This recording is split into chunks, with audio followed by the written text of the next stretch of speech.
Welcome to Shukla Study Point. आप सभी का स्वागत है आपके अपने YouTube channel Shukla Study Point में। मैं शिवम शुक्ला आप सभी दोस्तों का हार्दिक स्वागत करता हूं।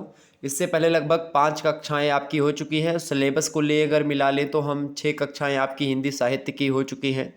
आप लोगों ने बड़ा ही धैर्य से और बड़े ही कहीं ना कहीं पे सुचारू रूप से बहुत एक प्रकार से गहनता से अध्ययन किया अभी तक, और इसके आगे हम चर्चा करेंगे विधिवत तरीके से। इसी प्रकार से बढ़ते रहेंगे और हिंदी साहित्य के संपूर्ण कोर्स को समाप्त करने का जो ठेका हम लोगों ने लिया है उसको हम निपटाने का प्रयास करेंगे। तो चलिए प्रारंभ करते हैं कि आखिरकार हिंदी साहित्य के चैप्टर 6 के अंतर्गत हमको क्या क्या पढ़ना है और क्या चीज़ें पढ़नी है। तो हमको हिंदी एकांकी के बारे में पढ़ना है। इससे पहले आप लोगों ने हिंदी आलोचना के बारे में समझा था, उससे पहले हिंदी नाटक के बारे में, हिंदी निबंध के बारे में, हिंदी कहानी के बारे में, हिंदी उपन्यास के बारे उपन्यास के बारे में आपने समझा लगभग। तो इस प्रकार से आपने ये सब इतिहास जो गद्य है हिंदी हिंदी गद्य, इसमें आप ये सारी चीज़ें पढ़ रहे हैं। बहुत ही जानकारी आपको मिलेगी इस वीडियो के माध्यम से, और जिस प्रकार से अभी तक मिलती आ रही है कुछ नया ही सीखने को आपको अवश्य मिलेगा मेरे द्वारा इस व्याख्यान के अंतर्गत। ओके, चलिए प्रारंभ करते हैं। तो आप सभी छात्र छात्राओं से निवेदन है कि आपके जो भी दोस्त या साथी जो कोर्स लेना चाहते हैं उनसे आप सजेस्ट कर सकते हो अपने कॉलेजेस में कि कोर्स ले लें और आसानी से पढ़ें। और आप लोगों में से अगर कोई शेयर करेगा इस वीडियो को तो एक प्रकार से मेरे पास नोटिफिकेशन आ जाएगा, तो फिर आपको ग्रुप से लेफ्ट कर दिया जाएगा। तो इसके लिए मैं माफ़ी चाहूँगा फिर।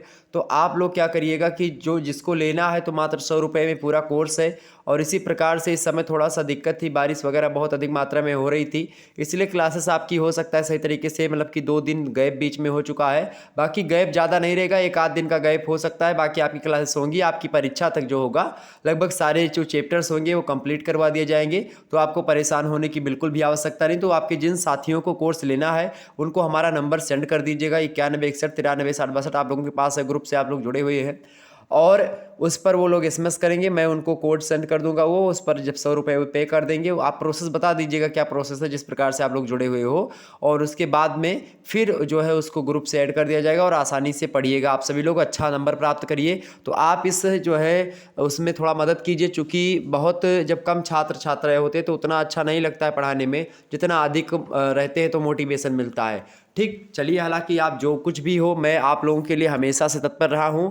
आप अगर एक छात्र होते या एक छात्रा होती तो भी मैं आपको पढ़ाने का प्रयास करता उतनी ही शिद्दत से, लेकिन जब ज़्यादा होते हैं तो खुद ब खुद शिद्दत अंदर से निकलने की बाहर आ जाती है। तो एक बार आप ज़रूर प्रयास करें कि कोर्स को जो है सजेस्ट करें सभी लोगों के पास। तो चलिए हिंदी एकांकी के बारे में कुछ हम समझेंगे।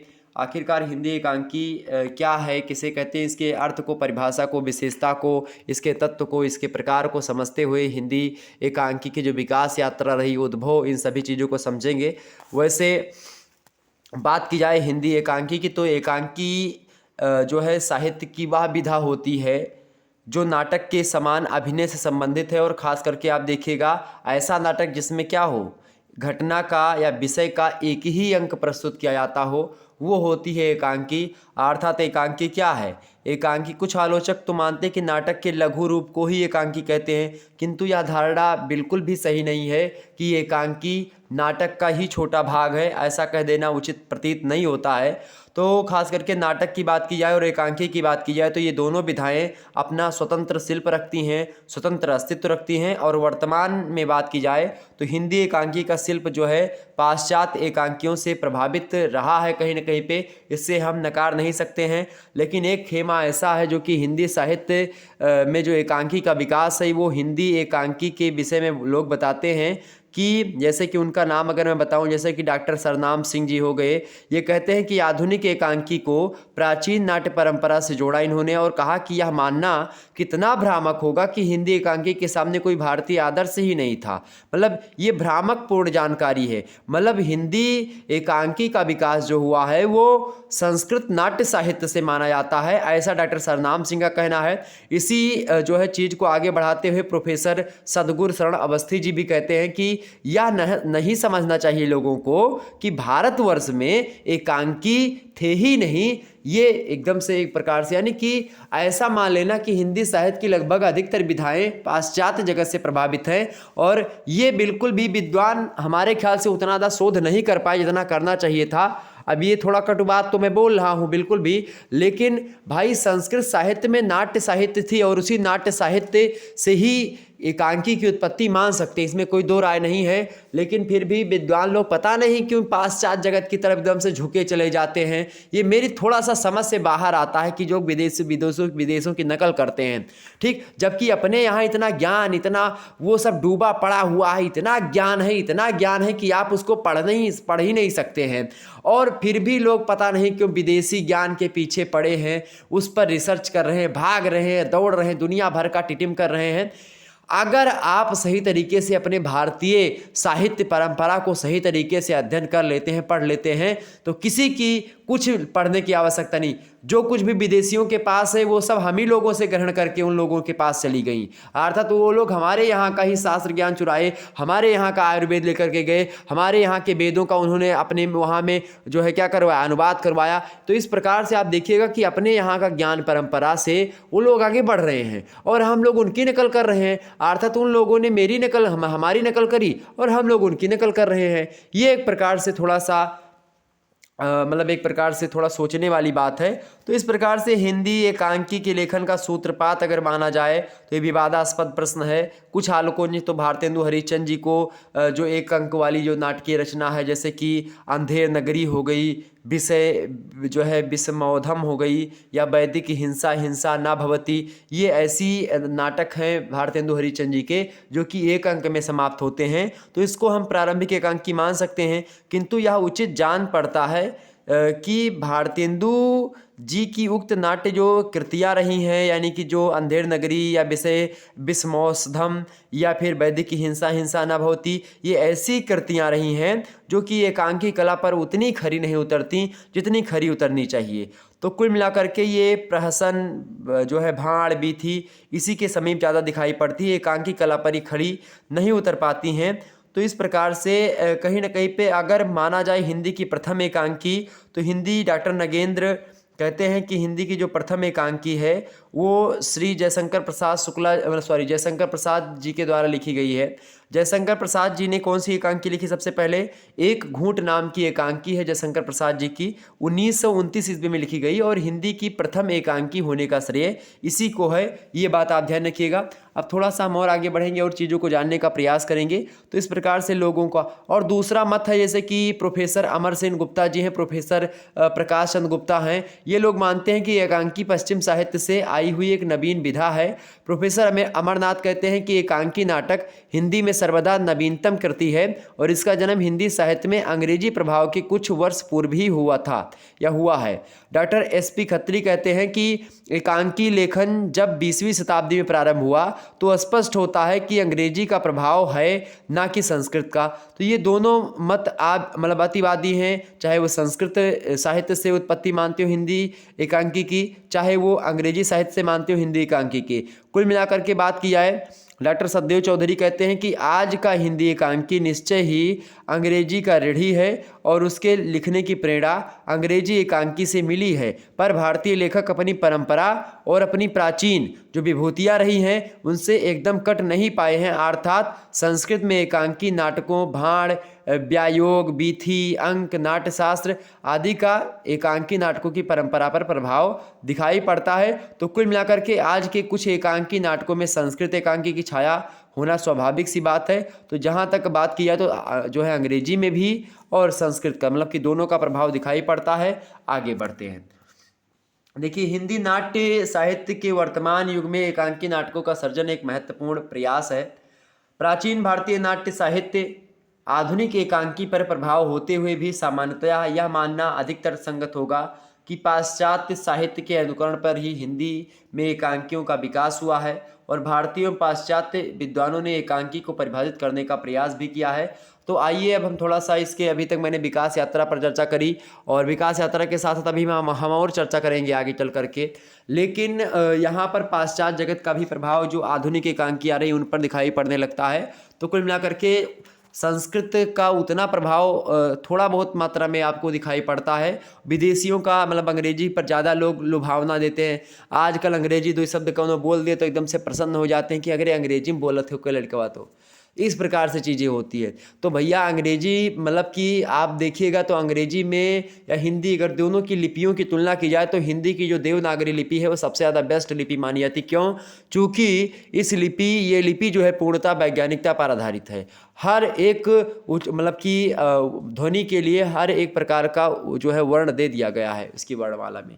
चलें परिभाषा को देखते हैं तो डॉक्टर गोविंद त्रिगुणायत जी कहते हैं कि एकांकी को वह लघु नाट्य रूप माना गया है जिसमें क्या होता है, एक परिस्थिति, एक घटना या एक भावजनित संवेदना की अभिव्यक्ति किसी संघर्ष के सहारे, चाहे वह बाह्य संघर्ष हो चाहे आभ्यंतर संघर्ष हो, उसके अभिनेता मतलब कि अभिनयात्मक शैली में इस प्रकार की जाती है कि उसमें प्रभाव एक का उद्बोध होता है, यानी कि प्रभाव एकत्व का बोध होता है या एक के का बोध होता है, और उस उद्बोध से दर्शक और पाठक दोनों की रागात्मकता में वृद्धि जाग जाती है। तो इस प्रकार से यानी कि एक ही घटना, एक ही भावजनित संवेदना, एक ही परिस्थिति की ऐसी अभिव्यक्ति कि किसी संघर्ष के सहारे, चाहे वह बाह्य संघर्ष हो चाहे आभ्यंतर यानी आंतरिक संघर्ष हो, अभिनयात्मक शैली में प्रस्तुत किया जाती है और वो एक प्रभाव स्थापित करती है, एक प्रभाव दिखाई पड़ता है वो पाठकों पर और दर्शकों पर,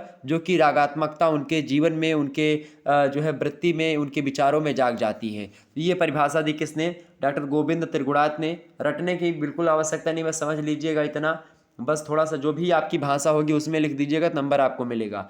अगला प्रश्न है सदगुरु शरण अवस्थी के अनुसार इन्होंने कहा कि एकांकी नाटक का सुनिश्चित और सुकल्पित एक लक्ष्य होता है, उसमें केवल एक ही घटना, परिस्थिति या समस्या क्या होती है? प्रबल होती है। कार्यकरण की घटनाओं अथवा गौण परिस्थिति अथवा समस्या के समावेश का उसमें स्थान नहीं होता। एकांकी नाटक के वेग संपन्न प्रभाव में किसी प्रकार के अंतर प्रवाह के लिए अवकाश नहीं होता, वह तो सूचना ही केंद्रीभूत आकर्षण है। अर्थात एकांकी नाटक का सुनिश्चित और सुकल्पित एक लक्ष्य होता है, उसमें केवल एक ही घटना, एक ही परिस्थिति, एक ही समस्या प्रबल होती है, और इसी पर बल दिया खास करके सदगुरु शरण अवस्थी जी ने।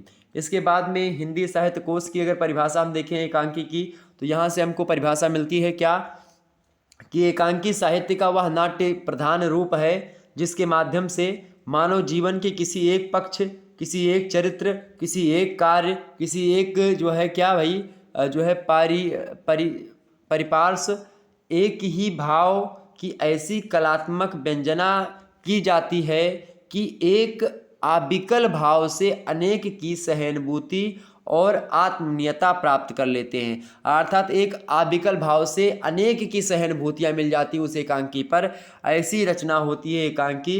अर्थात जिसमें एक पक्ष, एक चरित्र, एक कार्य और एक परिपार्श्व, परिपार्श्व माने होता है परिपेक्ष, किसी एक परिपेक्ष में चीज़ें कही जाती हैं। ठीक, तो उसकी एक भाव की या एक भाव की एक कलात्मक व्यंजना होती है, उसी को हम एकांकी कहते हैं। ठीक है, और जो क्या करती है अविकल भाव से अनेक सहानुभूति और आत्मीयता प्राप्त कर लेती है, उस रचना को, उस दृश्य को, उस श्रव्य दृश्य माध्यम को हम एकांकी कहते हैं। अगली परिभाषा रही है सिडनी वॉक्स की, ये पाश्चात्य विचारक है। इन्होंने कहा कि एकांकी साहित्य की वह विधा है जिसमें एक ही घटना को इस प्रकार से अभिव्यक्त किया जाता है कि उसके प्रभाव एक से पाठकों का ध्यान आकृष्ट और आक्रांत हो जाए। तो इस प्रकार से यानी कि कुल मिलाकर के इन सभी परिभाषाओं को अगर आपने पढ़ा, जाना, देखा, तो एक चीज़ तो निकल करके हमारे सामने आई कि एकांकी जो है ये बड़े नाटक की तुलना में खास करके एकांकी जीवन के एक अंश की झांकी प्रस्तुत करता है। बहुत महत्वपूर्ण बात यह है जो यहाँ पर हमने लिखने का प्रयास किया है। तो बड़े नाटक की तुलना में बात की जाए, एकांकी जो होता है ये जीवन के एक अंश की क्या करता है, झांकी प्रस्तुत करता है, और एकांकी की इसी प्रकार से तमाम सारी विशेषताएं हैं। तो अब हमने परिभाषाओं को समझ लिया, तो अब थोड़ा सा हम एकांकी की विशेषताओं पर चर्चा करेंगे। तो आइए देखते हैं एकांकी की विशेषताएं किस प्रकार से हैं और किस प्रकार से हम इनको जान सकते हैं। एक बार जितने भी लोग देख रहे हैं सभी लोग वीडियो को लाइक कर दीजिएगा। शेयर करने के लिए मैं नहीं बोलूँगा, चूँकि अगर शेयर करने के लिए बोल दिया तो फिर आप लोग सभी के पास शेयर कर देंगे, फिर आपका और फिर जिन्होंने जो है पेमेंट नहीं किया है उनका क्या, फिर दोनों में क्या अंतर डिफरेंस रहेगा, फिर आपका कोई मतलब ही नहीं रहेगा। तो अर्थात मैं यही चाहूँगा कि आप लोग क्या करेंगे, शेयर नहीं करेंगे इस क्लास को, बाकी आप लोग देखिएगा। अगर शेयर करेंगे तो फिर दिक्कत की बात है, नोटिफिकेशन हमारे पास आ जाएगा तो फिर आपका जो एडमिशन होगा वो कैंसिल कर दिया जाएगा।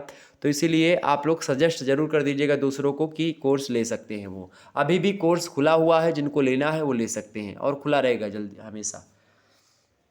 अगला देखिए, तो विशेषता, पहली विशेषता एकांकी की है कि एकांकी का आधार कोई मुख्य विचार, कोई विशेष समस्या तथा सुनिश्चित लक्ष्य होता है। क्या होता है? कोई मुख्य विचार होता है, उसको ध्यान में रख करके एकांकी की रचना होती है, या कोई विशेष समस्या को लेकर के, या कोई सुनिश्चित लक्ष्य प्राप्त करने के लिए एकांकी की रचना होती है। वस्तुतः ये वह जीवन या समाज के किसी एक पहलू, किसी एक घटना, किसी एक उद्दीप्त क्षण का चित्र प्रस्तुत करता है, उसी को एकांकी कहते हैं। तो एकांकी की ये पहली विशेषता हो गई। दूसरी विशेषता समझते हैं भैया। देखिए, दूसरी विशेषता है कि पात्रों की संख्या कम होती है, वे वास्तविक जगत से संबंध रखते हैं तथा अप्रधान प्रसंग, गौण घटना या व्यर्थ पात्रों के जमघट के बजाय मुख्य घटना और नायक के चरित्र पर ही ध्यान केंद्रित करता है। अर्थात क्या, पात्रों की संख्या इसमें कितनी होती है? कम होती है। वास्तविक जगत से संबंध रखते हैं जितने भी पात्र होते हैं। अप्रधान प्रसंग होता है, यानी प्रसंगों की प्रधानता नहीं होती है। गौण घटनाएं भी इसमें गौण होती हैं। व्यर्थ पात्रों के जमघट नहीं दिखाई पड़ते इसमें। इन सभी के अलावा इसमें मुख्य घटना पर जोर दिया जाता है और नायक का जो चरित्र होता है उस पर ही पूरी की पूरी एकांकी का केंद्र बिंदु टिका हुआ होता है। तो ये दूसरी विशेषता होती है एकांकी की। तीसरी विशेषता आप समझिएगा, एकांकी की तीसरी विशेषता होती भैया कि संकलन त्रय। संकलन त्रय माने होता है कि तीन चीजों का संकलन होता है। कौन कौन सा चीज? पहला तो कार्य, दूसरा समय और तीसरा स्थान। संकलन त्रय के माध्यम से इसकी अनिवार्यता इसमें आपको दिखाई पड़ती है। अर्थात संकलन त्रय कार्य, समय और स्थान, यानी कि work, time and place. Work, time and place is called संकलन त्रय। ओके, तो इसकी अनिवार्यता के साथ प्रभाव साम्य की विशेषता भी होती है एकांकी में। ये तीसरी विशेषता हो गई। चौथी विशेषता एकांकी की निकल करके आपके समक्ष आ रही है कि एकांकी की परिधि क्या होती है? संकुचित होती है। संकुचित होने का मतलब क्या होता है?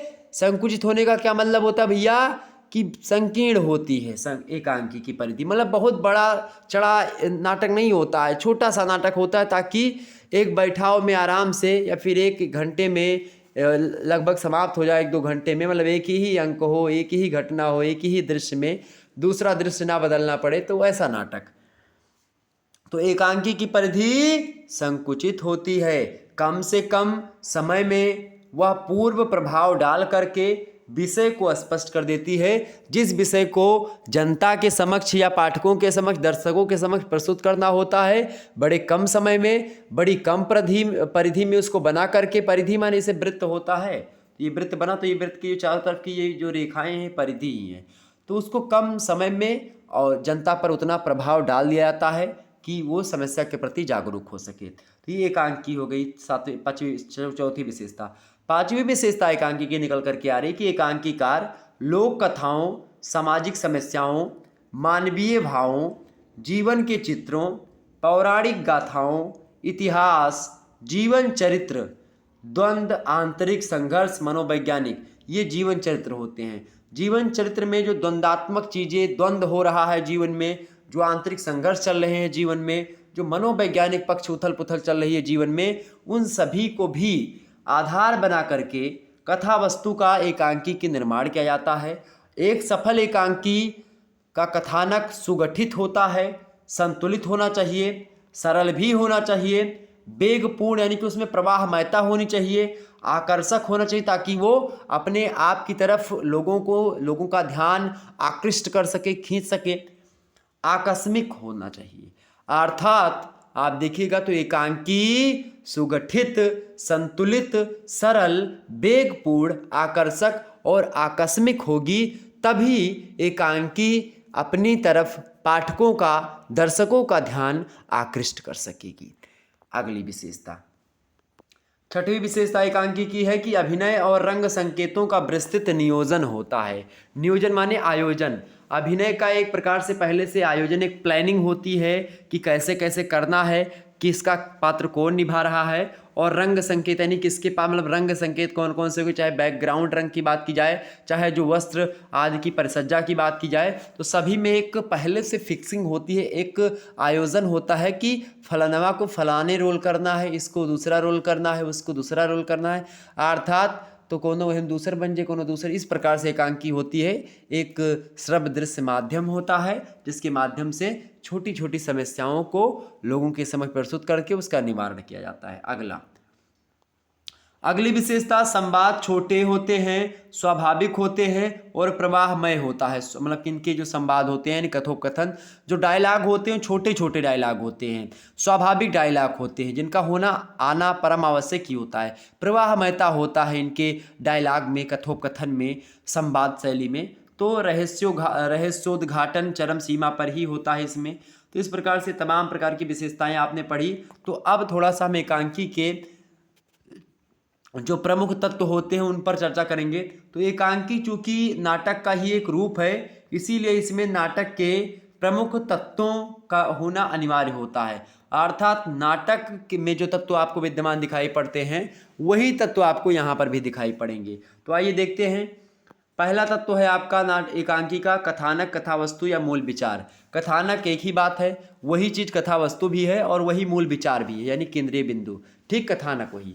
तो कथानक मतलब क्या होता है, एक जो स्टोरी होती है उसकी, तो वास्तव में कथावस्तु ही एकांकी की आत्मा होती है।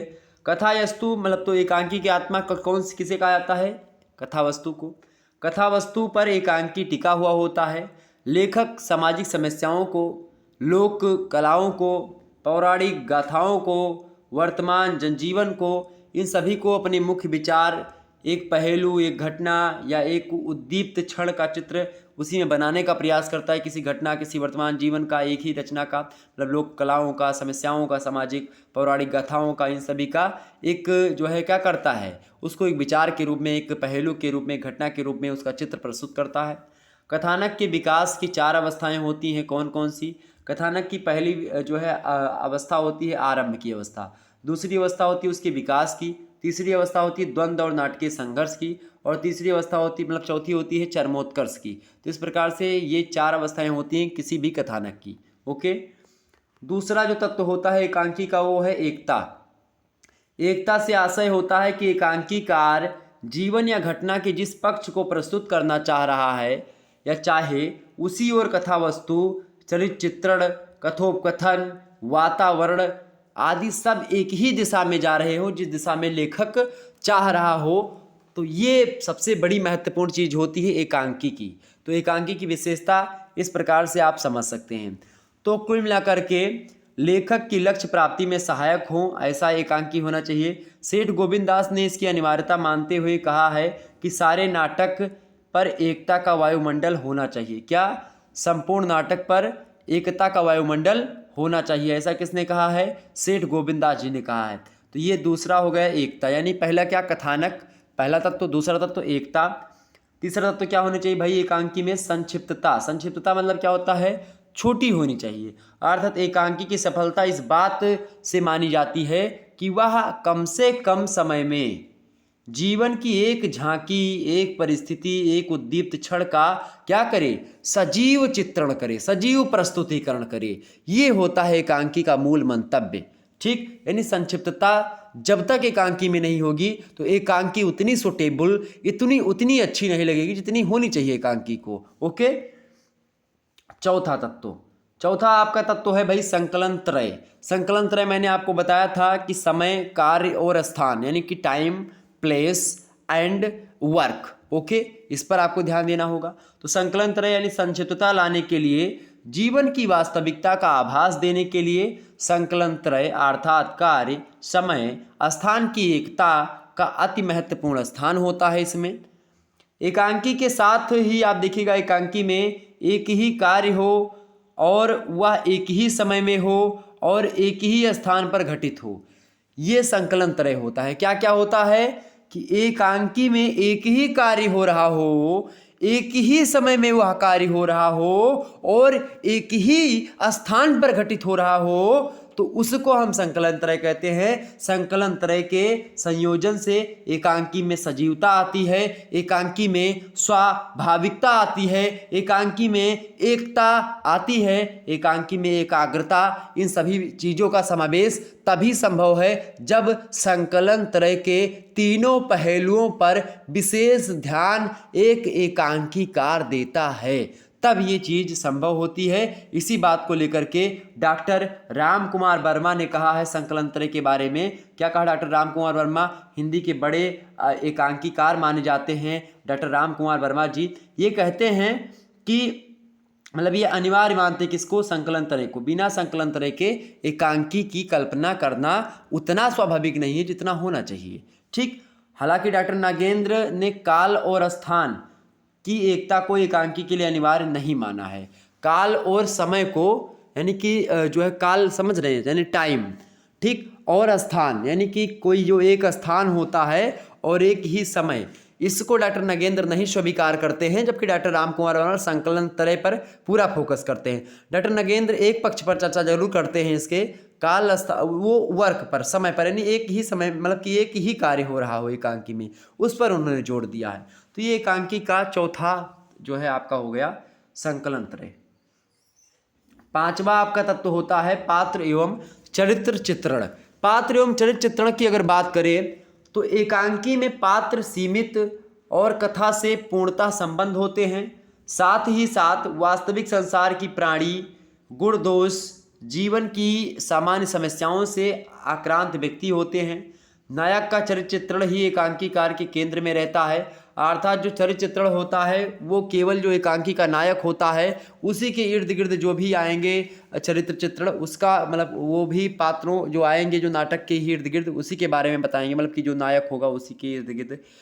तो गौण पात्र में मुख्य रूप से कुछ आते हैं, कुछ मुख्य पात्र होते हैं, उनके चरित्र चित्रण होते हैं, परिस्थिति की आदि को स्पष्ट करने में सहायता प्रदान करते हैं परिस्थितियों को। जब ये पात्र आते हैं हमारे समझ तो पात्र का उतना ही महत्व है जितना एक फिल्म में हीरो का। एक नाटक में आप देखते हैं जैसे होते नहीं नाटक में जो, तो हीरो होते हैं नाटक के, जैसे कि कोई भी मान लेते हैं, जैसे कि आप कोई मूवी मान लो तो उसमें जो नाटक मतलब उसमें मूवी में कोई जो हीरो होता है उसी के इर्द गिर्द पूरी कहानी घूमती रहती है, आप लोग देखते होंगे। तो वो इसी प्रकार से पात्र एवं चरित्र चित्रण भी इसमें होता है। छठवां होता है संवाद एवं कथोपकथन। नाटक की तरह एकांकी में भी पात्रों के संवाद होते हैं। डॉक्टर राजेंद्र कुमार वर्मा कथोपकथन या संवाद के एकांकी का मतलब एकांकी को प्राण मानते हैं। ठीक है, एकांकी की आत्मा तो कथोपकथन को कहा जाता है, लेकिन डॉक्टर राम कुमार वर्मा राजेंद्र कुमार वर्मा कथोपकथन यानी संवाद को, डायलॉग को क्या कहते हैं? एकांकी का प्राण मानते हैं। और संवाद ही क्रियाशीलता लाते हैं। जहाँ एक और संवाद कथानक को आगे बढ़ाते हैं, वहीं दूसरी ओर पात्रों के चरित्रगत गुण दोषों, आचार विचार, वातावरण को स्पष्ट करते हैं। संवाद पात्र और परिस्थिति के अनुरूप एवं स्वाभाविक होनी चाहिए। संवादों की संक्षिप्तता और सांकेतिकता एकांकी के लिए अनिवार्य गुण माना जाता है। अर्थात संवाद क्या हो? संक्षिप्त हो यानी छोटे हों, सांकेतिक हो अर्थात कुछ ऐसा हो कि जिससे मतलब कि थोड़ा मतलब ये आए कि उसमें थोड़ा सा लुभावनापन भी दिखाई पड़े, यानी सांकेतिक जब जो है बातचीत होगी तो ज़्यादा बेटर लगता है, बजाय जब वो एकदम से हूबहू अगर बातें बोल दी जाए तो फिर वो तो लोग वैसे भी बात करते हैं घर में बैठ करके, तो उसमें कुछ कलात्मकता दिखाई जानी चाहिए। इसके अलावा अगर बात की एकांकी का जो अगला आपका जो है तत्व होता है वो होता है देश काल अर्थात वातावरण। नाटक में देश काल का विशेष महत्व होता है और एकांकीकार को केंद्रित समाज के वातावरण, संस्कृति, जीवन पद्धति की वास्तविक अनुभूति कराने के लिए देश काल के प्रति अत्यधिक सजग रहना पड़ता है, क्योंकि अत्यधिक कृत्रिमता एवं कथा वस्तु से वातावरण में असमानता होने से लेखक अपने उद्देश्य की पूर्ति में असफल होता हुआ प्रतीत होगा। इसीलिए खास करके देश काल यानी कि जहाँ की घटना घटित हुई है वहीं की घटना उसमें होनी चाहिए, दिखानी जानी चाहिए।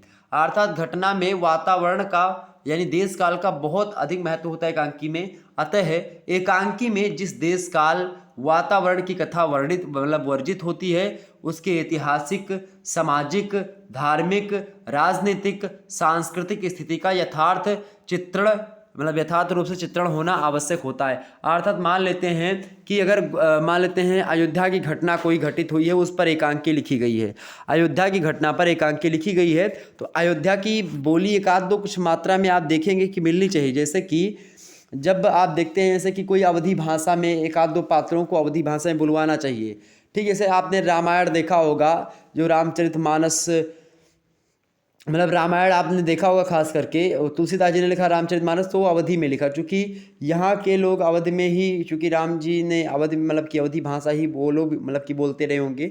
और तो ऐसे सतयुग मतलब कि वो था, त्रेता तो हो सकता है संस्कृत भाषा रही हो, चूँकि अवधि उस समय व्याप्त नहीं थी। लेकिन अवध प्रांत की ये जो है भाषा, तो चूँकि अवध के लोगों से ज़्यादा राम जी का जुड़ाव रहा है, तो अवधि में रचना करी।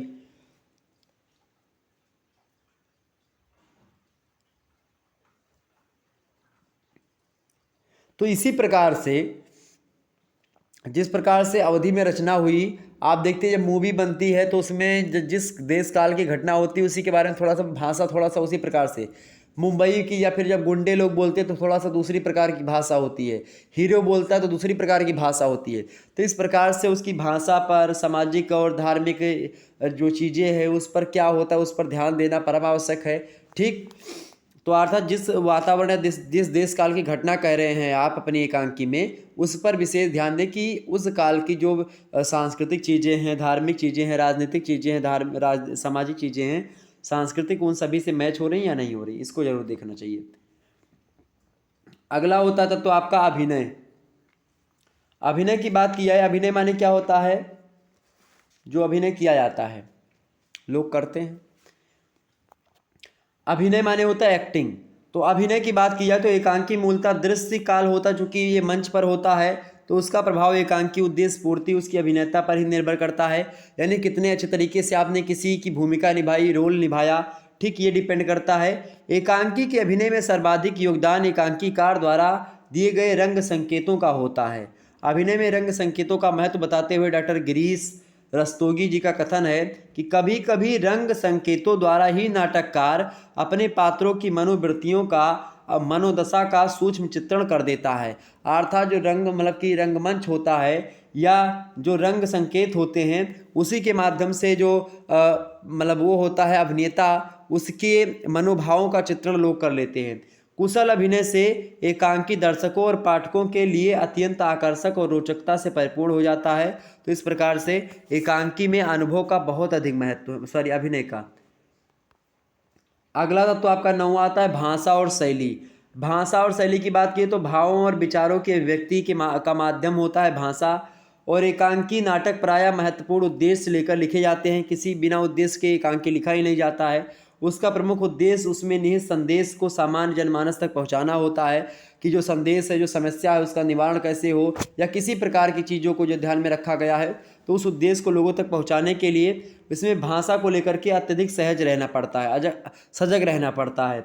इसकी भाषा पात्र और परिस्थिति के अनुकूल होनी चाहिए। अर्थात जहाँ जो पात्र है, जैसा पात्र है उसी के अनुरूप उसकी भाषा होनी चाहिए, यानी पात्रानुकूल भाषा का प्रयोग होना चाहिए एकांकी में। डॉक्टर गोपीनाथ तिवारी जी कहते हैं कि भाषा के द्वारा ही पात्र का चरित्र उद्घाटित होता है, अस्तु पात्रों के चरित्रांकन का माध्यम भाषा ही हो। साहित्य में प्रत्येक विधा की अपनी अपनी शैली होती है, और इस प्रकार एकांकी की भी अलग विशिष्ट शैली होती है, जिसमें कम से कम शब्दों में अत्यधिक विचारों एवं भावों को अभिव्यक्त करने की विशेषता विद्यमान होती है। तो एकांकी में संक्षिप्तता का होना और भाषा के प्रति सजगता का होना, ठीक है, अभिनयता का होना, संकलनत्रय पर ध्यान देना, ठीक, ये सब, और वातावरण पर विशेष ध्यान देना, ये सब बहुत महत्वपूर्ण फैक्टर्स होते हैं, इन पर ध्यान देना चाहिए। अगला जो 10वां उद्देश्य और लास्ट उद्देश्य होता है, मतलब कि लास्ट तत्व होता है एकांकी का, वह है उद्देश्य। उद्देश्य की बात की है तो कोई भी रचना लिखी जाती है तो बिना किसी उद्देश्य के नहीं लिखी जाती है। अर्थात हिंदी साहित्य की बात की जाए, फिर कोई भी चीज़ होता है तो उद्देश्य विहीन रचना उतना ज़्यादा प्रभाव नहीं डाल पाती पाठकों पर जितना उसको डालनी चाहिए।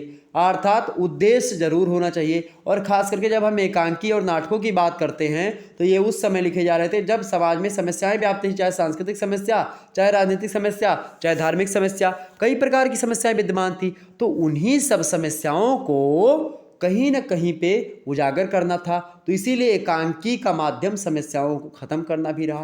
यानी एक उद्देश्य बना करके तब एक एकांकीकार एक घटना को एक दृश्य में, एक समय की घटना, एक स्थान की घटना को बहुत ही कम समय में अपनी लेखनी के माध्यम से लिखता है और उस पर मंच पर प्रस्तुत करने का प्रयास करवाता है। उद्देश्य साहित्य का सृजन विशिष्ट उद्देश्य लेकर ही होता है। नाटक का यह कहीं न कहीं पे नाटक का जो यह एक अंक वाला नाटक एकांकी होता है, वो अपने अंदर जीवन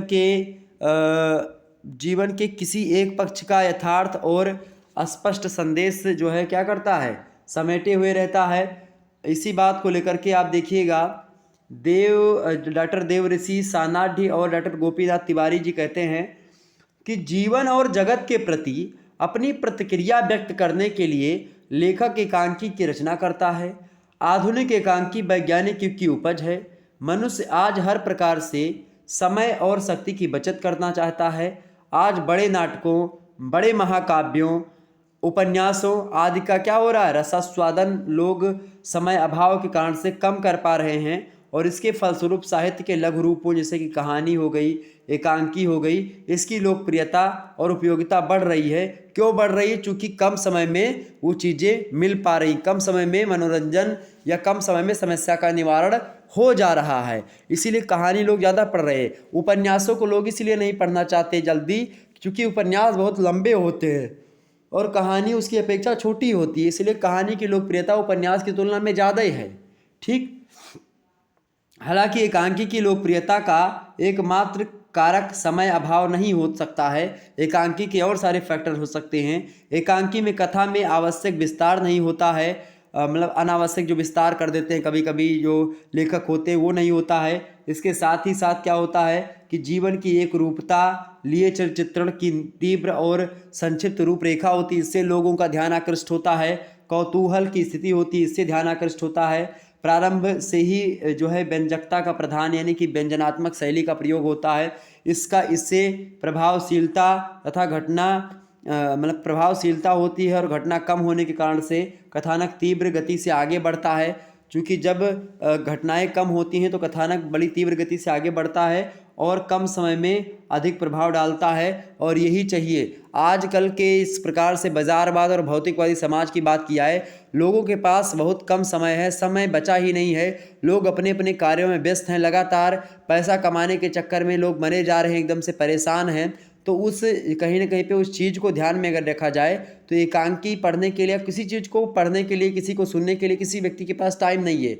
लेकिन अब लोग जो है प्रकार से छोटी चीज़ों को ज़्यादा पसंद कर रहे हैं। इसीलिए आप देखते हैं जैसे यूट्यूब की बात की, यूट्यूब पर शॉर्ट्स चल गए, ठीक है, टिकटॉक वगैरह आया, या फिर तमाम प्रकार के जो है ऐप है, इंस्टाग्राम, फेसबुक, सब पर छोटी छोटी वीडियो ट्रेंड होने लगी, रील बनने लगी। छोटी वीडियोस पर व्यूज क्यों ज़्यादा आते हैं? इसीलिए ज़्यादा आते हैं क्योंकि लोगों के पास उतना टाइम नहीं है कि वो बड़ी वीडियोस को देख सकें। ठीक, अब पढ़ाई की बात है तो आप लोग देखते हैं, फिर भी बड़ी वीडियोस को आप लोग नहीं देखना पसंद करते हैं। मैं सोचता हूँ कि एक ही वीडियो में सब काम खत्म कर दें, लेकिन आप लोग उसको पूरा देख ही नहीं पाते हो। ये भी तो समस्या उत्पन्न हो जा रही है। तो ये एक प्रकार से है। तो सद्गुरु अवस्थी जी का कहना है इस बारे में कि जीवन की वास्तविकता के एक अस्फुलिंग को पकड़कर एकांकीकार उसे ऐसा प्रभावपूर्ण बना देता है कि मानवता के समूचे भाव जगत को झंझना देने की शक्ति उसमें आ जाती है। लेखन या विषय की दृष्टि से एक एकांकी को निम्नलिखित श्रेणियों में विभाजित किया जा सकता है। कौन कौन सी? तो एकांकी के प्रकार को हम समझ लेते हैं भाई यही से। तो ये एकांकी के आपने तमाम प्रकार के तत्वों को समझा, लगभग 10 तत्वों को समझा। जय उसमें आपने देश काल वातावरण के बारे में समझा, अभिनय के बारे में, भाषा शैली के बारे में, उद्देश्य के बारे में, संवाद और कथोपकथन के बारे में, पात्र एवं चरित्रण के बारे में, संकलन त्रय के बारे में, संक्षिप्तता के बारे में, एकता के बारे में, कथानक, कथा वस्तु और मूल विचार के बारे में आपने समझा। ये सारे के सारे तत्व हैं किसके? एक एकांकी के। अब बात करते हैं हम एकांकी के जो है प्रकार। एकांकी की बात की तो एकांकी कई प्रकार से होती हैं। पहली एकांकी पौराणिक एकांकी, पुराण से संबंधित जो एकांकी है उसको पौराणिक एकांकी कहते हैं। दूसरी एकांकी सामाजिक एकांकी, समाज से संबंधित रखने वाली एकांकी है, सामाजिक समस्याओं को ध्यान में रख करके लिखी गई, तो सामाजिक एकांकी। राजनीतिक एकांकी, ये राजनीति से संबंध रखती है। ऐतिहासिक एकांकी, इतिहास से संबंधित है। सांस्कृतिक एकांकी, संस्कृति से संबंधित है। मनोवैज्ञानिक एकांकी, मनोविश्लेषण संबंधी है, समस्यात्मक एकांकी, यथार्थपरक एकांकी, रेडियो एकांकी, हास्य व्यंग प्रधान एकांकी, दार्शनिक एकांकी, ये तमाम प्रकार की एकांकियां हैं। देखिए मनोवैज्ञानिक एकांकी ये सब और मनोविश्लेषण संबंधी है। आगे के समय काल में आप देखिएगा, ठीक है। समस्यात्मक एकांकी आप उसके बाद में, यथार्थपरक एकांकी ये भी आप देखिए 1960 ईस्वी के बाद से, रेडियो एकांकी हो गई, हास्य व्यंग प्रधान एकांकी, ये सब आप देखिएगा तो 1960 के बाद की एकांकी। दार्शनिक एकांकी यानी विचार संबंधी एकांकी जिसमें बहुत ज़्यादा ज्ञान भरा हुआ होता है। तो इस प्रकार से तमाम प्रकार की एकांकी लिखी गई। आगे समझते हैं। संस्कृत साहित्य में एकांकी नाटकों की समृद्ध परंपरा रही है। हिंदी साहित्य में भारतेंदु हरिश्चंद्र ने विषय विस्मौसधम लिखकर एकांकी नाटकों का सूत्रपात किया और हिंदी एकांकी के उद्भव और विकास को निम्नलिखित चरणों में विभाजित किया जा सकता है। आइए हम थोड़ा सा चर्चा करते हैं। हिंदी एकांकी को हम कितने भागों में बांट सकते हैं? पहला भारतेंदु युग, दूसरा द्विवेदी युग, तीसरा प्रसाद युग, चौथा प्रसादोत्तर युग और आपका पांचवा होगा स्वतंत्रोत्तर युग। तो ये 5 कैटेगरी में हम बांटेंगे। तो सबसे पहले हम इसकी विकास यात्रा को समझने का प्रयास करते हैं, उद्भव और विकास को हिंदी एकांकी के। देखिए भारतेंदु युग, तो भारतेंदु युग में समझते हैं कि आखिरकार इसमें कौन कौन सी एकांकियाँ लिखी गई हैं और उनके लेखक कौन रहे हैं और किन लोगों ने बहुत महत्वपूर्ण भूमिका निभाई एकांकी लेखन में। देखिए भाई सभी लोग फटाफट से ध्यान देने का प्रयास करेंगे। तो इस युग में भारतेंदु युग की अगर खास करके बात की जाए तो भारतेंदु युग में संस्कृत परंपरा पर आधारित प्राचीन ढंग के एकांकी नाटकों की रचना होती रही है। भारतेंदु हरिश्चंद्र ने प्रेम योगिनी, भारत दुर्दशा, नील देवी, माधुरी, वैदिकी हिंसा हिंसा न भवती, विषय विस्मौसधम, ये सभी श्रेष्ठ मौलिक एकांकियों की रचना करी। किसने? भारतेंदु हरिश्चंद्र जी ने। ये सब एकांकियां हैं जो कि प्राचीन संस्कृत परंपरा पर आधारित रही हैं। इसके अलावा भारतेंदु युग में अन्य नाटककारों में नाम आता है लाला श्रीनिवास दास जी का। इनका एक रचना है जो है प्रहलाद चरित्र, और ये भी बड़ी फेमस एकांकी की श्रेणी में रख सकते हैं इसको।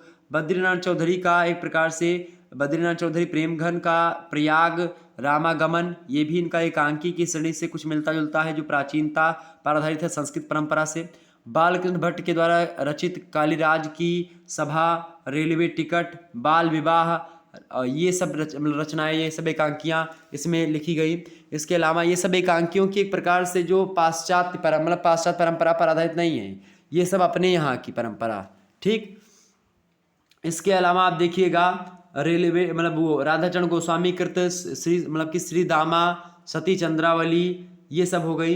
राधा कृष्ण दास जी द्वारा लिखित दुखनी, बाला, काशीनाथ खत्री द्वारा कृत सिंधु देश की राजकुमारी, इनमें से 3-4 लोगों के नाम आप ध्यान रख लीजिएगा। इसके अलावा गुन्नौर की रानी हो गई, इन्हीं काशीनाथ खत्री जी की ही है।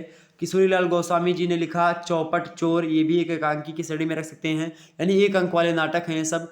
अंबिका दत्त व्यास कृत कलयुग और घी, ये सब उल्लेखनीय हैं। इस युग में खास करके ऐतिहासिक एकांकियाँ, पौराणिक एकांकियाँ, सामाजिक एकांकियाँ, लगभग ये सभी प्रकार की एकांकियाँ लिखी गईं और श्रेष्ठ एकांकी लिखी गईं।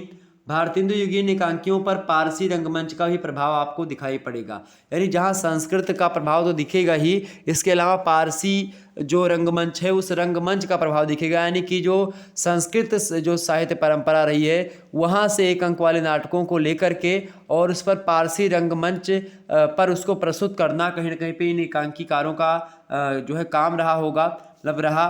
और द्विवेदी युग की अगर हम बात करें, दूसरा युग आता है आपका द्विवेदी युग। भारतेंदु युग आप सभी को पता है 1850 ईस्वी से लेकर के 1800, ठीक है, 1900 ईस्वी तक का समय काल रहा है भारतेंदु युग। उसके बाद में 1900 ईस्वी से प्रारंभ हुआ तो द्विवेदी युग। इसमें देखिएगा इस युग में एकांकी का स्वरूप कुछ परिष्कृत हुआ। द्विवेदी युगीन एकांकियों में राष्ट्रीय भावना, समाज सुधार की भावना का प्रधान रहा। क्यों ऐसा रहा? चूंकि उस समय आप देखिएगा द्विवेदी युग आते आते भारत को पूर्ण रूप से एकदम से उस समय राष्ट्रवाद अपने चरम पर था।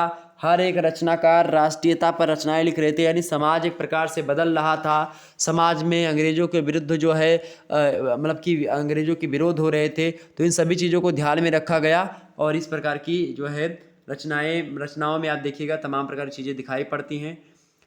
त्रिवेदी युग में सिया राम शरण जो है जी के द्वारा लिखित, जैसे कृष्णा हो गई, ब्रजलाल शास्त्री कृत लीला एकांकी, दुर्गावती एकांकी, राम सिंह वर्मा कृत रेशमी कमाल एकांकी, इसके अलावा रूपनारायण पांडे कृत मूर्ख मंडली एकांकी, इसके अलावा पांडे बेचन शर्मा द्वारा उग्र, जिनका नाम है पांडे बेचन शर्मा, उनका उपनाम है उग्र। इनके द्वारा रचित चार बेचारे, सुदर्शन के द्वारा रचित अनरेरी मजिस्ट्रेट, ये सब एकांकियाँ जो है उल्लेखनीय हैं। भारतेंदु युगीन एकांकियों की तुलना में ये एकांकियाँ वर्तमान एकांकी के अधिक करीब मानी जाती हैं, क्योंकि इनमें पद्य को नहीं रखा गया है तथा कथानक को तीव्र गति से चरम तक सीमा तक पहुंचाने का प्रयास इन एकांकियों में किया गया है। खास करके द्विवेदी युग के एकांकीकारों ने थोड़ा सा नवीनता लाने का प्रयास अवश्य किया है। अगली जो एकांकी आएगी आपकी, अगला जो युग है आपका प्रसाद युग। प्रसाद युग की बात की जाए तो ये एक प्रकार से इस युग में एकांकियों का एक प्रकार से जो वर्तमान दिखाई पड़ता है उसमें बड़ा मदद मिलता है, यानी आधुनिक एकांकियाँ। प्रसाद युग की शुरुआत आप सभी को पता ही होगा। प्रसाद युग कब मान सकते हैं, जो छायावाद आपका पड़ता है वो प्रसाद युग आप मान सकते हैं, उसमें कोई दिक्कत की बात नहीं है। प्रसाद युग ओके, 47 तक प्रसाद युग आप मान सकते हो, 1947 तक, यानी कि आप छायावाद, प्रगतिवाद और प्रयोगवाद लगभग, या प्रगतिवाद प्रयोगवाद को लगभग एक में ही मिला सकते हो, तो उसको प्रसाद युग कह सकते हैं। ठीक, तो प्रसाद युग की बात की तो एकांकी कला की दृष्टि से मूल रूप से एकांकी का प्रारंभ जो होता है वो इसी युग में होता है। जो मूल रूप से एकांकी, अभी तक की जो ये द्विवेदी युग और भारतेंदु युग में एकांकियों के नाम मैंने गिनाए, ये सब एकांकियाँ मूल एकांकी ना होकर के ये नाटक के एक अंक के रूप में थीं, अर्थात एक अंकीय नाटक थे ये लोग अभी तक, लेकिन फिर भी एकांकी हम कह सकते हैं, क्योंकि एक अंकी मतलब होता है एक अंक का नाटक या एक अंक का श्रव्य दृश्य माध्यम। चूंकि तो एक अंकीय नाटक को भी हम एकांकी कह सकते हैं, लेकिन एकांकी वाली शैली उसमें उतनी अधिक मात्रा में नहीं दिखती जितनी उसमें होनी चाहिए। ठीक, तो एकांकी कला की दृष्टि से मूल रूप से एकांकी का जो प्रारंभ होता है वो प्रसाद युग में ही प्रारंभ होता है। डॉक्टर नगेंद्र ने हिंदी एकांकी के विकास का श्रेय श्रेय किसको दिया, जयशंकर प्रसाद जी को दिया, और देते हुए कहा कि उनकी एक रचना है एक घूंट। एक घूंट एकांकी मैंने शुरुआत में ही बताया था कि ये हिंदी का प्रथम एकांकी यही है, और डॉक्टर नगेंद्र ने इसको स्वीकार किया है। इस रचना में प्रेम और विवाह की समस्या को एकांकी की तकनीक से निर्वाह करते हुए प्रस्तुत किया गया है जो है प्रसाद जी के द्वारा। और इस युग में एकांकी साहित्य प्रचुर मात्रा में लिखा गया प्रसाद युग में। इस युग के अन्य महत्वपूर्ण एकांकीकारों में नाम आता है डॉक्टर राम कुमार वर्मा का। एकांकी में माहिर है, एकांकीकार कहे जाते हैं डॉक्टर राम कुमार वर्मा। डॉक्टर राम कुमार वर्मा की जो एकांकी है बादल की मृत्यु 1930 ईस्वी में लिखी गई है। दीपदान एकांकी आपके सिलेबस में पहले संकलित थी। ये सब महत्वपूर्ण एकांकी लिखे गए। बादल की मृत्यु जो एकांकी है 1930 ईस्वी को, उसको डॉक्टर हरीशचंद्र वर्मा ने हिंदी की आधुनिक ढंग का पहला एकांकी स्वीकार किया है। बादल की मृत्यु एकांकी बड़ी फेमस एकांकी है, अच्छी मतलब की एकांकी है। इसी क्रम में भुवनेश्वर प्रसाद का एकांकी संग्रह कारमा 1935 ईस्वी में प्रकाशित हुआ। इसमें 5 एकांकी संग्रहित हैं। कारमा एकांकी संग्रह में 1935 में प्रकाशन में आई ये कहानी मतलब एकांकी संग्रह भुवनेश्वर प्रसाद का है। और आप देखिएगा इसमें 5 एकांकियां हैं। एकांकी रूप विकास की दृष्टि से देखा जाए तो कारमा को एकांकी साहित्य में महत्वपूर्ण स्थान प्राप्त है। इसके अतिरिक्त उदय शंकर भट्ट द्वारा रचित अभिनव एकांकी, 4 एकांकी, पर्दे के पीछे, स्त्री का हृदय, ये सब एकांकियाँ बड़ी फेमस एकांकी हिंदी की उदय शंकर भट्ट द्वारा रचित। इसके अलावा जगदीश चंद्र गुप्ता जी की बात की तो ये भी प्रसाद युग के ही एकांकीकार हैं। इनकी रचना है भोर का तारा, मेरी बांसुरी, ये 2 एकांकियाँ इनकी बड़ी फेमस हैं। इसके अलावा उपेंद्र नाथ अस्क की बात की जाए तो उन्होंने पापी एकांकी लिखी। तौलिए नाम की मतलब एकांकी, लक्ष्मी का स्वागत आपके पाठ्यक्रम में है जो है उपेंद्र नाथ अस्क की, तो ये आप जरूर जो है पढ़ेंगे आगे चल करके। तो ये सब एकांकी जो है प्रकाशित होते रहे प्रसाद युग में। यानी कि प्रसाद युग की अगर बात की जाए तो मूल रूप से एकांकी का प्रारंभ होने के साथ साथ एकांकी को एक नई दिशा और एक नवीनता जो हिंदी एकांकी को मिली वो आकर के प्रसाद युग में ही मिल पाती है। ओके, अब इसके बाद में प्रसाद उत्तर युग। प्रसाद उत्तर युग की बात की, प्रसाद उत्तर मतलब प्रसाद जी के बाद का युग, यानी कि 1947 के बाद की बात की जाए तो ये प्रसाद उत्तर युग कहे जाते हैं। तो एकांकी के विकास एवं उत्कर्ष की दृष्टि से जो प्रसादोत्तर काल रहा है वो सर्वश्रेष्ठ काल माना सकता है, जिसका मूल एकांकी का जो जन्म हुआ, प्रारंभ हुआ, वो प्रसाद युग से हुआ, लेकिन उसका एक प्रकार से जो विकास हुआ, चरमोत्कर्ष पर पहुंची एकांकी हिंदी, वो पहुंची अपने चरमोत्कर्ष पर कब? जब प्रसादोत्तर युग आया।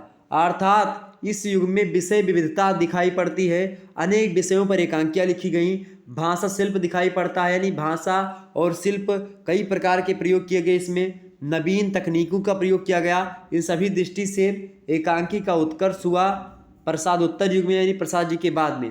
प्रसाद युग से ही लिखते आ रहे डॉक्टर राम कुमार वर्मा इस युग में भी लिखे, जैसे कि चारुमित्रा, कौमुदी महोत्सव, औरंगजेब की आखिरी रात, रेशमी टाई, ये सब ऐसे मतलब एकांकी हैं जो कि प्रसादोत्तर युग में लिखे गए हैं।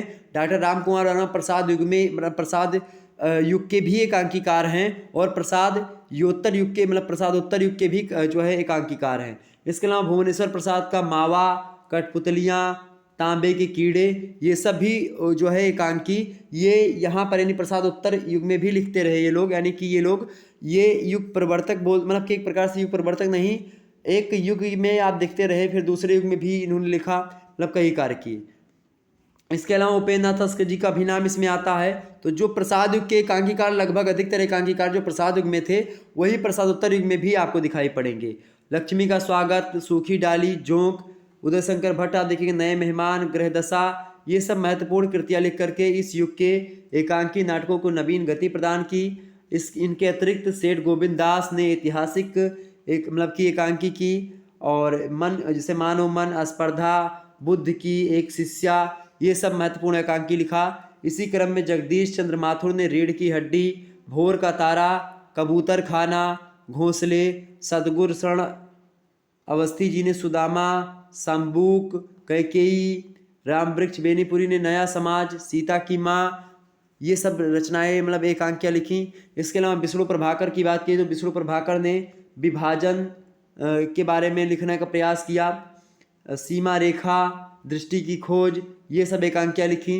लक्ष्मी नारायण मिश्रा जी ने अशोक वन नाम की एकांकी लिखी। एक दिन एकांकी उन्हीं की है। स्वर्ण में विप्लव उन्हीं की एकांकी है। तो ये सब एकांकी लिखे गए इस काल में, प्रसादोत्तर युग में। सुमित्रानंद पंत ने भी एकांकी लिखने का प्रयास किया। रजत शिखर, शिल्पी, ये सब एकांकियाँ सुमित्रानंद पंत जी की हैं। भगवती चरण वर्मा ने भी इसमें एकांकी लिखी। दो कलाकार, सबसे बड़ा आदमी, ये एकांकियाँ रहीं। मोहन राकेश भी जो है अछूते नहीं रह पाए, उन्होंने भी रिहर्सल, अंडे के छिलके, कर्फ्यू आदि एकांकियों का सृजन किया। इसके अलावा धर्मवीर भारती ने नदी प्यासी थी एकांकी लिखी, बड़ी धाकड़ एकांकी है। आवाज़ का नीलाम, ये भी एकांकी बड़ी अच्छी है। नीली झील, ये देखिए, ये सब धर्मवीर भारती के एकांकी हैं। तो ये कुल मिलाकर के कहा जा सकता है कि ये सब बहुत ही महत्वपूर्ण एकांकियाँ थी और एकांकीकार थे जिनके नाम हमने बताए। तो इनको एक बार मैं इसका जो है PDF सेंड कर दूंगा, आप लोग पढ़िएगा आराम से, वीडियो को एक से दो बार देख लीजिएगा। ओके, आगे बढ़ते हैं। अगला आपका आता है स्वतंत्रोत्तर युग। एकांकी का जो स्वतंत्रोत्तर युग आता है, इसके बारे में समझने का हम प्रयास करेंगे। यानी स्वतंत्रता के बाद, यानी कि 1947 ईस्वी के बाद आप देखिएगा कुछ एकांकी लिखे गए हैं, उनके बारे में समझ लेते हैं। और खास करके स्वतंत्रता होने के बाद में, जब 1950 में संविधान लागू हो जाता, उसके बाद में स्वतंत्रोत्तर युग के एकांकी लिखे गए। प्रसादोत्तर युग या प्रसाद युग आप देखते हैं कहीं कहीं पे आप देखिएगा एक ही मिल जाते हैं, क्योंकि प्रसाद जी की मृत्यु कब हुई थी लगभग, और लगभग आप देखिएगा 1947 तक आते आते, ठीक।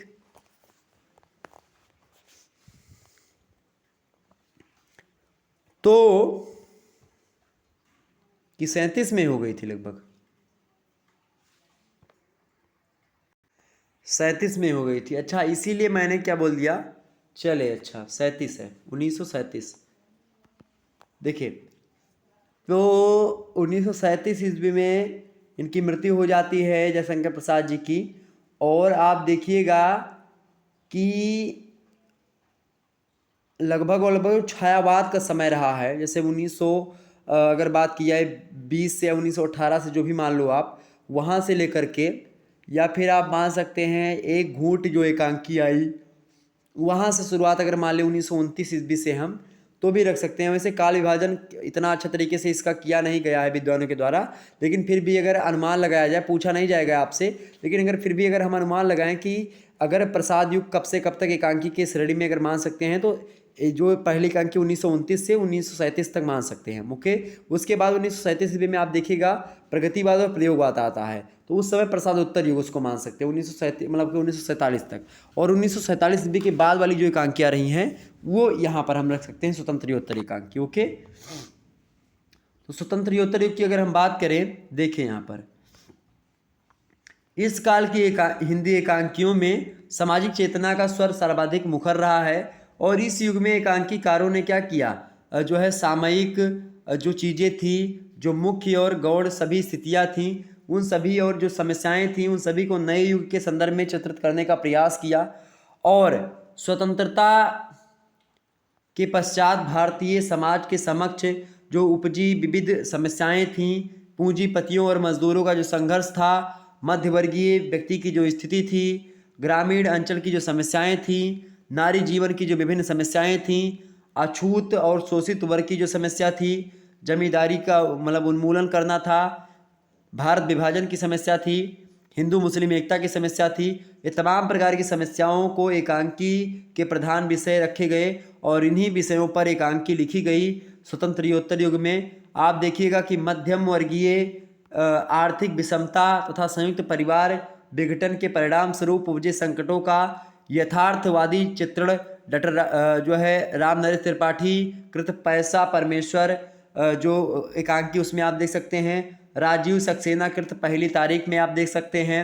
चिरंजीव की मतलब कि चिरंजीत के द्वारा मेहमान जो एकांकी उसमें विनोद रस्तोगी जी के द्वारा रचित मुन्ना मर गया।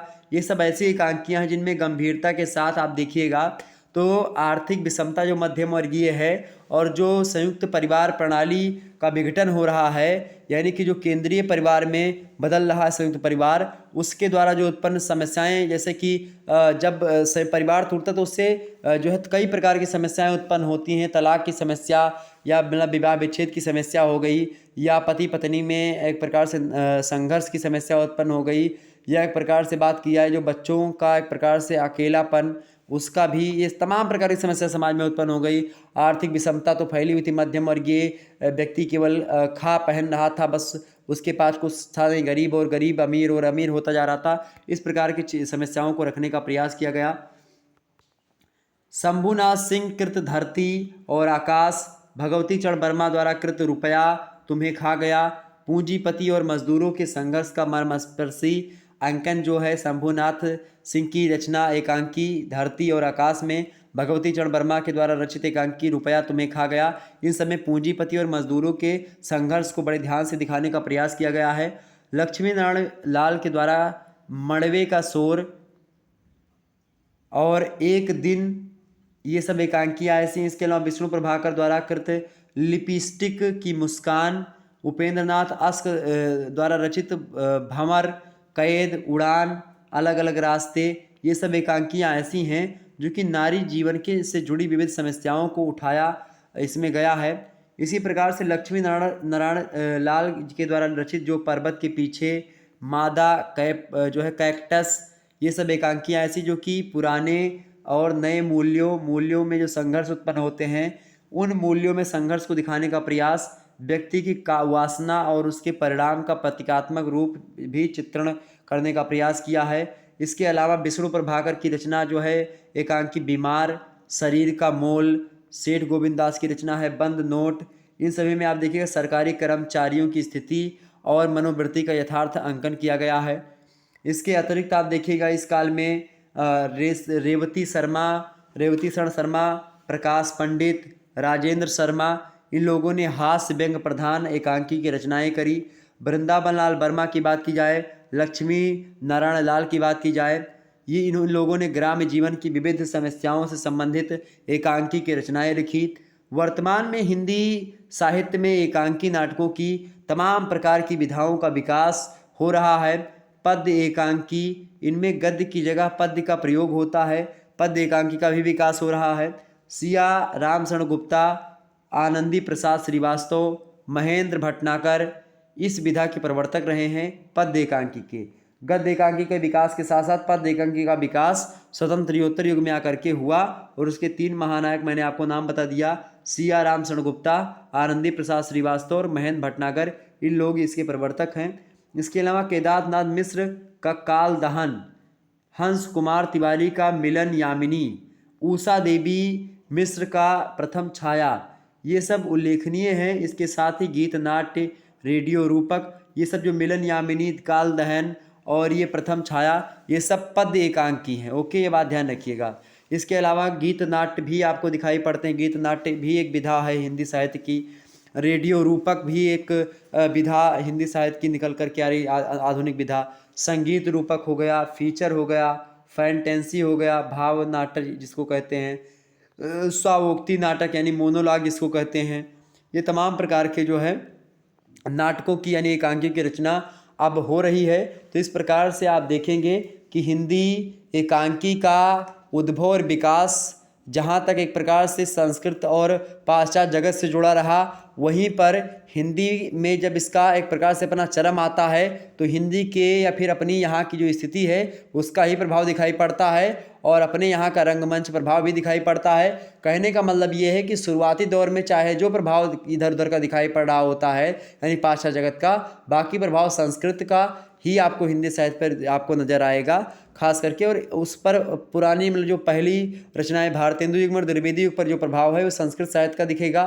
थोड़ा जब आप पाएंगे प्रसाद युग में इधर और प्रसादोत्तर में, तो वहाँ पर थोड़ा सा आपको पाश्चात्य जगत का थोड़ा प्रभाव दिखाई पड़ेगा और उसी में आप देखिएगा भारतीयता का प्रभाव अधिक मात्रा में दिखेगा, पाश्चात्य का कम दिखेगा।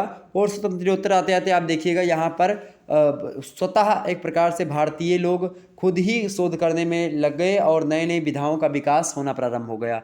इस प्रकार से हिंदी साहित्य की बात की जाए तो हिंदी जो एकांकी है उसका विकास बड़ा तीव्र ही रहा है और हिंदी एकांकी बहुत ही अच्छी विधा के रूप में हमारे समक्ष आती है, जो कि समस्याओं को कम समय में और कम जो है प्रकार से समय में कम स्थान पर और बहुत जल्द ही उसको बता देती है और उसका निवारण करवा देती है। और जिन छात्र छात्रों का बता दूं पॉलिटिकल साइंस से BA 3rd सेमेस्टर में लिया है, वो भारत की में राजनीति की प्रक्रिया जिसको कहते हैं भारत में राजनीतिक प्रक्रिया, ठीक, तो इसके 100 ऑब्जेक्टिव टाइप के प्रश्नों को मैंने करवा दिया है। यूट्यूब पर आप वीडियो देख सकते हैं, ठीक, ये पढ़ लीजिएगा। मॉडल पेपर में ऐसे ही प्रश्न आएंगे तो इसको जरूर देख लीजिएगा। इसके अलावा जियोग्राफी का मैंने इसका भी मॉडल पेपर करवा दिया, टॉप 100 ऑब्जेक्टिव टाइप के प्रश्नों को चर्चा कर दी है, तो आप जियोग्राफी की वीडियो देख लीजिएगा, बहुत महत्वपूर्ण है BA 3rd सेमेस्टर का। इसके अलावा गृह विज्ञान का चैप्टर 1 पढ़ा दिया, इसको देख लीजिएगा आप सभी लोग, यूट्यूब पर बिल्कुल फ्री में अवेलेबल है सब कुछ। इसके अलावा सोशियोलॉजी का BA 3rd सेमेस्टर का यूट्यूब पर ही आप देख सकते हैं, मॉडल पेपर है जिस प्रकार से ऑब्जेक्टिव टाइप का ही मॉडल पेपर है, आप देख सकते हैं। इसके अलावा इकोनॉमिक्स का चैप्टर 1 मैंने करवा दिया, आप लोग देख सकते हैं इसको, ठीक है, BA 3rd सेमेस्टर का ही है।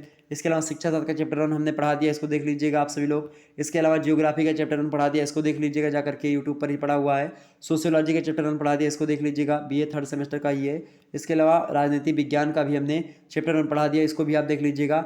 हिंदी साहित्य का चैप्टर 1 तो पढ़ा ही दिया, आप सभी को पता ही होगा। तो इस प्रकार से आप लोगों ने देखा कि सभी सब्जेक्ट के लगभग हिस्ट्री का बाकी है और जो है साइकोलॉजी का बाकी है, ठीक है, फिलोसॉफी का बाकी है, संस्कृत का बाकी है। इन सभी के चैप्टर्स मैं जल्द ही देने का प्रयास करूंगा धीरे धीरे। और इन सभी के चैप्टर 2 के बारे में भी मैं सोच रहा हूं, जल्दी चैप्टर 2 की क्लासेस होंगी, उसके अंदर चैप्टर 3 इस प्रकार से क्लासेस आपकी यूट्यूब पर होंगी। बाकी हिंदी का कोर्स इसमें लॉन्च किया गया, तो जिन लोगों को हिंदी का कोर्स अभी नहीं लिए हैं अपने सभी साथियों से बता दीजिए कि हिंदी का कोर्स ले बहुत बेस्ट जानकारी उसमें दी जाएगी आपको। और निश्चित तौर पर आज की जानकारी आपको अच्छी लगी होगी और हिंदी एकांकी के बारे में आप अभी तक जो अनभिज्ञ थे या कुछ कम जानते थे, आप लोगों ने वह जाना। तो कुल मिलाकर के हिंदी एकांकी जो है एक अंक में कम समय में एक प्रकार से कम समय में एक ही स्थान पर एक ही समय में एक ही दृश्य का जब अंकन किया जाता है, चाहे उसका रंगमंचीय दृष्टि से उसका प्रस्तुतिकरण किया जाता है, तो वही एकांकी होती है। मुख्य रूप से एकांकी की यही परिभाषा सर्वमान्य है। मिलते हैं फिर नेक्स्ट वीडियो में, तब तक के लिए जय हिंद जय भारत। आप सभी का बहुत बहुत धन्यवाद हमारे से जुड़ने के लिए। इसी प्रकार से अपना प्यार हमेशा से बनाए रखिएगा। जय हिंद जय भारत। और आप सभी का प्यार इसी प्रकार से बना रहे, यही हम कामना करते हैं, यही आपसे आशा करते हैं। और चलिए फिर, good night, I love you. सभी को धन्यवाद, बहुत बहुत धन्यवाद। PDF मैं सेंड कर दूंगा।